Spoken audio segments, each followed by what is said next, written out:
How's it going, YouTube? Time itself here, and it's a game of Team Deathmatch on Jungle. My previous video was about the problems that Black Ops has with its spawn system, and this is kind of a counterpoint to that, and I want to show what a team can do when they figure out how a map works and get themselves in a good position and really try to work the spawns to maximum benefit. Okay, so here's the plan. 4 of the 5 of us are going to go into this village. It's kind of been burnt out, and we're going to try and make them spawn in either back in the ruins behind the A domination point or down the hill by the rice paddies. As those are really the only 2 ways into this area, we should be able to make callouts about where they're coming from and be ready for them as they come to us. As always, when you're trying to control where the enemy team is spawning, you want to avoid the area where you want them to spawn. So we're going to not push past the A domination point and generally not too far down into the rice paddies. So everyone's going to take their positions here, and let's go ahead and look at the first one. The destroyed gun next to the outside edge of the map makes for great cover and camouflage. Now, the line of sight from here may not look too impressive at first, but it's pretty useful, and especially in conjunction with people on the other side of this hut, you'll rack up a lot of kills from this spot.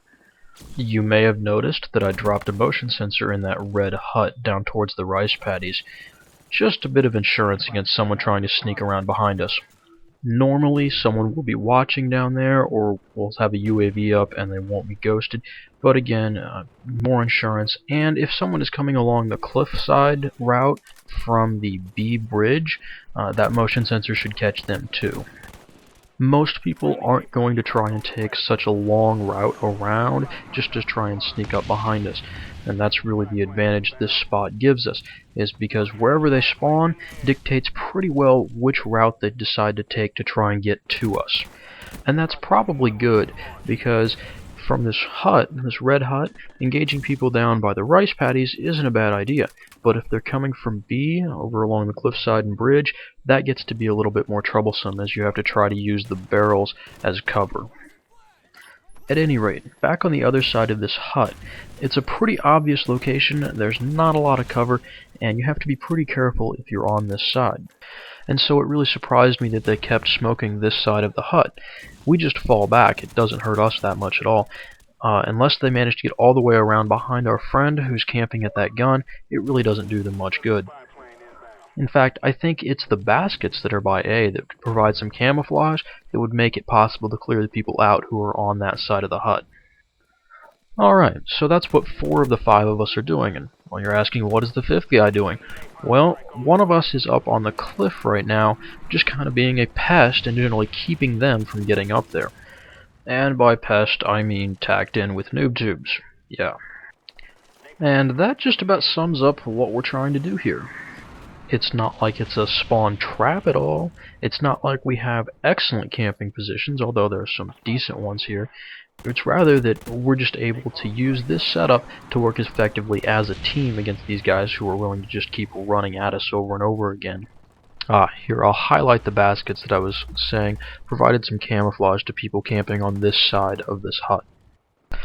While this sort of arrangement doesn't work as well for SMGs and shotguns, most of us are probably running assault rifles, it does work well for the light machine gunners because they don't have to spend a lot of time trying to run around. They can sit where they are and wait for people to come to them. So if you're looking to use a light machine gun, a setup like this is probably something you should look into. And for this game, I elected to keep this SR-71 in my pocket until we didn't have a UAV up. Notice the score is 57-6. So actually needing another UAV is a possibility when you're kicking a team's ass this hard.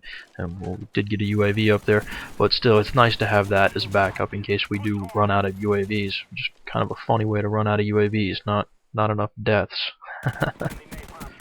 So, they're probably wondering what kind of callouts we use, and for this kind of thing, they're really basic, and it's only where they're spawning right now is generally all that gets set. Occasionally an I'm reloading, cover me, but really it's just they're spawning over by the ruins or they're spawning by the rice paddies, and how many people are where, and when we need to turn around. That's about all we really have to worry about.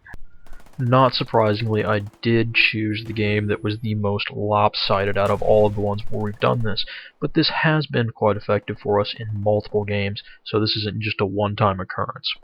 In fact, the game we had the most trouble where we did this was the one where we spawned on the opposite side from the side you saw us spawn on this game, and simply pushing in to take control of the village was the hardest part of the whole thing.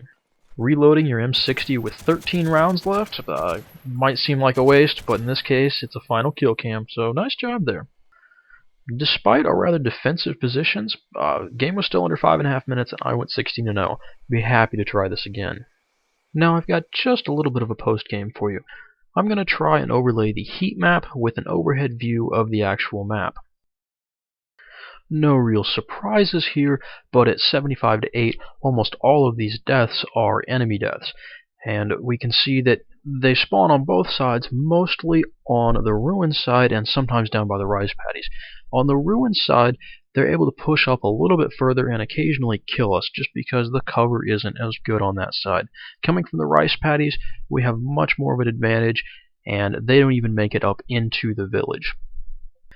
Perhaps the most telling thing is that big red spot between the ruins and the village, that arch there, that they keep trying to go up and camp by those boxes, and that really did not work out for them very well. That is some cover, but it didn't really work against the cover and camouflage provided by that AA gun.